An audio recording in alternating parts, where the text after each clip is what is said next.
ወርቅ የሚሰጥ ወርቅ አድርጎ ያኖራል። አባቴንም ትዳሬንም እንዳላጣ ነበር እኮ የታገልኩት። ተስፋ እንጀራ ይሆናል እንዴ? ምን አለው ልጄን የሚያኖርበት ነው። እያጠመዳችሁ አትመስላችሁ? እሷ አጥምዳችሁ ቢሆንስ? መከልከል አልፈልግም፣ እንዲከለክሉኝም አልፈልግም። ቆይ እኔ ከማን አንሳለሁ?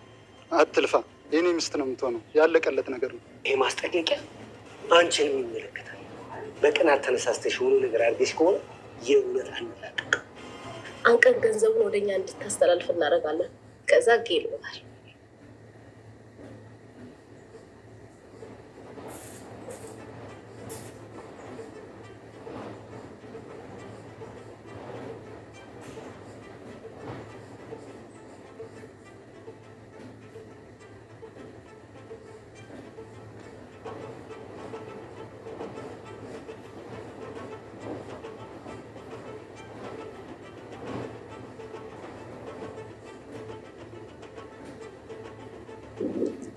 አንተ ወይ መለ ቤት አልነበርክን? አዎ ነበርኩ። እናቴን አይታለች። ቲና ሄዳለች። የት እንደሄደች አላውቅም። እና ሰፈር ውስጥ ምን ያንከራትታል? ሰላም ጤና ይስጥልኝ ውድ ተመልካቾቼ፣ እንዴት ናችሁ? ደህና ናችሁ ወይ? ሁሉ አማን፣ ሁሉ ሸጋ፣ ሁሉ መልካም ነው፣ እግዚአብሔር ይመስገን። እኔ እንግዲህ በጣም ደህና ነኝ። ዛሬ ይዤላችሁ የመጣሁት እንግዲህ ቱቱ ድራማ ዛሬ ሽማግሌ ይላካል ተብሎ እንግዲህ በጣም እየተጨበጨበና በጣም እየተጫወቱና በጣም ብዙ ነገር ደስታ እያሳዩ ነው። ቱቱ ድራማ እንግዲህ ማነው ሽምግልና የሚልከው? ማነውስ ነው የሚያጨበጭበው? ማነውስ ነው እንግዲህ ሽምግልናው ስንት ናቸው በሚል ሁኔታ ሽማግሌዎቹ ወደ ቤት ሲገቡ ማን እንደ ተቆጣ ማን እንዳልተቆጣ አብረን እንከታተላለን። ማን እሺ እንደተባለ ማን እሺ እንዳልተባለ ውድድሩ ኬት ወዴት እንዴት ነው የሚለው እንግዲህ አብረን እንከታተላለን። ውድ ተመልካቾቼ እናንተም ሰብስክራይብ እና ላይክ እያረጋችሁ ወደዚህ ቻናል እንድትቀላቀሉ እጋብዛችኋለሁ ማለት ነው። ሽምግልና እንግዲህ የሄደው በመጀመሪያ ደረጃ ሽምግልና የሄደውስ ማን ነው? እኔ ግራ የገባኝ ሽምግልና የሄደው አባባ ለማን ነው ሽምግልና የገባው? አባባ እንግዲህ ለናቲ ነው ወይስ ሌላው ደግሞ ለማን ነው? ናቲ ባለፈው እንግዲህ ወርቅ ብሎ የእናቱን አርቲፊሻል ወርቅ መስሎት ይዞ ሰብስቦ ለሁላቸውም በየአንዳንዱ ሰጥቶ ነበረ። እንግዲህ እነሱ ወርቅ አገኘን ብሎ ወደ ናቲ እያመሩ ነበረ። ናቲ ደግሞ እነ እድላይት ወርቅ እንዳልሆነ የአባባ ሚስት ወርቅ እንዳልሆነ ዝም ብሎ በሱ ላይ እየተጫወተች እንደሆነ እሱ ዝም ብሎ እንደሚጃጃልና ወርቅ እንዳልሆነ እሱ ወርቅ ነው ብሎ ለቱት አባት ሁሉ ወስዶ እንደሰጠ እነሱ ተናግረው ነበረ። እንግዲህ የአባባ ባለቤት በጣም ስለ እሱ ስታወራ በጣም እየሳቀች ነበረ። እኔ ወርቅ ነው ብዬ የራሴን ከልብስ ማስቀመጫዬ ውስጥ ወርቅን ሰብስቤ አንስቼ ወርቄን እንግዲህ ሌላ ቦታ አስቀምጬ አርቲፊሻሎቹን ሰብስቤ ልብሴ ውስጥ ሳረግ ነበረ ያየኝ። በዛ ሰበብ ወርቅ መስሎት ሰብስቦ በየአንዳንዱ ለፋሚሊ ቱቱ ለማግኘት በየአንዳንዱ አድሎ መጣ። ስለዚህ እኔ ደግሞ ወርቅ መስሎት እንደሚወስድና የሆነ ነገር እንደሚፈልግ በጣም አውቅ የነበረ ብላ ስትናገር ነበረ። ነገር ግን እሷ እንደዛ ብላ ስትናገር እድላይት ነች ወይ ሌላዋ የቱቱ እህት ትሰማና ሄዳ በየአንዳንዱ ግጥም አርግታ ትናገራለች ማለት ነው። እሷ ከተናገረች እሷ ከተናገረች በኋላ ሁሉም እንግዲህ እሱ እኮ ቱቱ ሽማግሌ ለመላክ ፈልጎ ለቱቱም ሰጥቶ ነበረ። ቱት ግን በጣም ደስ ብሏታል። ነገር ግን አርቲፊሻል እንደሆነ እኮ ማንም ሰው አያቅም ሲባል ሁሉም ሰው ነው የሳቀው።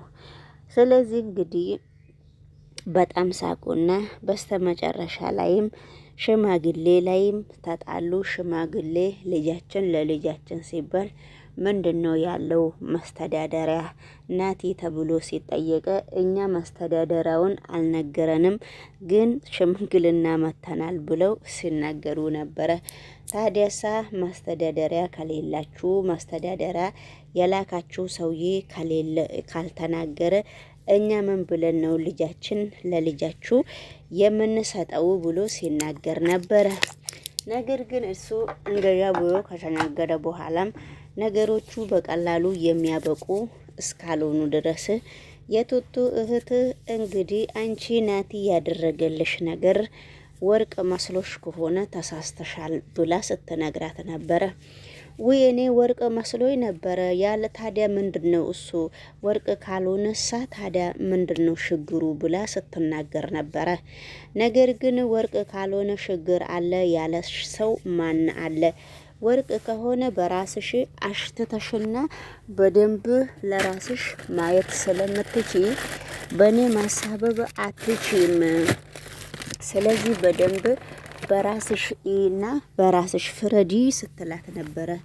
ስለዚህ እኔ በፊቱንም እኮ በጣም ፈርቼና በጣም ስለደበረኝ ነው የተቀበልኩት እንጂ ከሱ በፍጹም እኔ ስለማልፈልገው እኔ እሱን ስለማልፈልገው በፍጹም እኮ እኔ መቀበልም አልፈለኩም። በጣም ሼም ነገሮች ስለ ያዙኝ ብላ ተናገረች ማለት ነው ቱቱ። አይ ጥሩ ነው፣ ደስ ይላል። ወርቅም አይደለም አንቺ አሽትተሽም ማየት ስለምትችይ አሽትሽና ይ ስትላት ነበረ። ነገሮቹ እንደዛ ባይሆኑም በጣም ለሷ ከባድ ነበረ። ነገሮቹ ሁሉ ለበጎ እስከሆኑ ድረስ ስለዚህ ሁሉም ነገር ለመልካምና ሁሉም ነገር ለጥሩ ነው ሲባል እንግዲህ በአሁኑ ሰዓት ቱቱ ደግሞ ሽማግሌው ተባረረ ከቤት። ስለዚህ ቱቱን ውጭ እንግዲህ ደጀኔ ደግሞ አይቷት ቁሚ ሲላት ነበረ። የልጇ አባትም እንግዲህ ቱቱ የኔ ነች እየተባሉና ግርግር እየፈጠሩ ነው ማለት ነው። ይሄ ግርግር እንግዲህ ከየት ነው ከማን ነው ምክንያቱስ ምንድነው እየተባለ ነው ማለት ነውና ነገሮቹ በጣም ከባድ በአሁኑ ሰዓት እስከሆኑ ድረስ ችግሩ ከማን ነው እንዴት ነው ወዴት ነው የሚባል ሁኔታም አለና ስለዚህ እንግዲህ እናንተም የቱቱ አባትም በጣም ግራ ገብቶታል። እንግዲህ ቱቱ እዚህ ጋር የማን ሽማግሌ ነው እየገባው እያለች ነው። ሽማግሌዎቹ ምንም እኔ በር ላይ ቆሜ እያዳመኩ ነበረና አባዬ ከሽማግሌዎቹ ጋራ ምንም አልተስማማምና ሽማግሌዎቹ ሄደዋል ብላ እንግዲህ የቱቱ እህት ስትናገር ሽማግሌዎቹ ከየት የመጡ ናቸው ከማን ነው ብላ ስትጠይቅ ከናቲ ነው ብላ ስትነግራት ነበረ። ብዙም አልደነገጠችም ማለት ነው። ስለዚህ እንግዲህ ቱቱ ደግሞ እነ ቱቱ እድላይትም ጠፍታ አባባ ነው አባዬ የሚሉት ቱቱን ማነች እድላይት የተሄደች ብለው እድላይትን ሲጠይቋት ነበረ። እድላይትማ ሰው ቤት ገብታለች ተብሎ ሲወራ ነበረ። እንግዲህ እድላይ ሰው ቤት ገባች ተብሎ ሲወራ ነገሮቹ አባባ ትንሽ ነገሮቹ በጣም ካበዳቸውና እንዴት የሚል ሁኔታ በቃ ለምን በሚል ሁኔታ እየተናገሩ ነበረ ማለት ነው። ስለዚህ እንግዲህ እዚህ ጋር ደግሞ እያጨበጨቡና እየተጫወቱ ነበረ። ቱቱ እንግዲህ የልጅ አባቷ መስሏት እንግዲህ በጣም ወሬ እያዳመጠችና በጣም አንዳንድ ነገሮችን እያደረገች ነበረና መልካም ዜና አልሰማችም። እና እንግዲህ ውድ ተመልካቾቼ እናንተም እስቲ ላይክ እና ሼር ሰብስክራይብ እያደረጋችሁ አበረታቱኝ። ናቲ ደግሞ ተጃጃለ ቀጥ ብሎ መጥቶ ሰውየውን ለምንድን ነው ሽማግሌዎቹ ምንድን ነው ያሉት ብሎ ሲጠይቅ እኛ ሽማግሌዎቹ መተዳደራ አሉን። መተዳደራ ታዲያ 2 ሚሊዮን 3 ሚሊዮን ነው መተዳደራ ያለው ስራው አትልም እንዴ ስለው እኛ ታዲያ መቼ ነው ይሄን ሁሉ ብር መጥራት የምንችለው? ለወንድምህ አትነግረው ነበረ? ባክህ እንግዲህ ያለፈው ነገር አለፈ፣ እኛ ወደ ቤታችን እንሂድ ብሎ ትቶ ሲሄድ ለራሱ እየሮጠ መጥቶ ለምንድን ነው ቱቱን ያልሰጣችሁኝ ስል አባባ በጣም ሳቀ። ሽማግሌ ላይ ገብቶ እንግዲህ እርስ በራሱ ሽማግሌ እየሆነ ስለሆነ ማለት ነው። ጋይሶችዬ እንግዲህ የነቱቱን ድራማ በጣም አሁን እያስኬዱት ነው። ቱቱ እንግዲህ ውድድር እየገባች ነውና ውድድሩን እንግዲህ ወንዶቹን የምትመርጠውን እሷ ታውቃለች። ግን አባትየዋ የቱቱ ነገር በጣም እየገረመው ነው። በ6 ዓመቷ ደግሞ እንግዲህ እረፍት ወስጄ ነበረና እያንጋጋች ወንዶቹን አመጣች ብሎ እርስ በራሳቸው እየገረመው ነበረ። ባይ ሙሽሪት ባንዳልጋ ሙሽራው ባንዳልጋ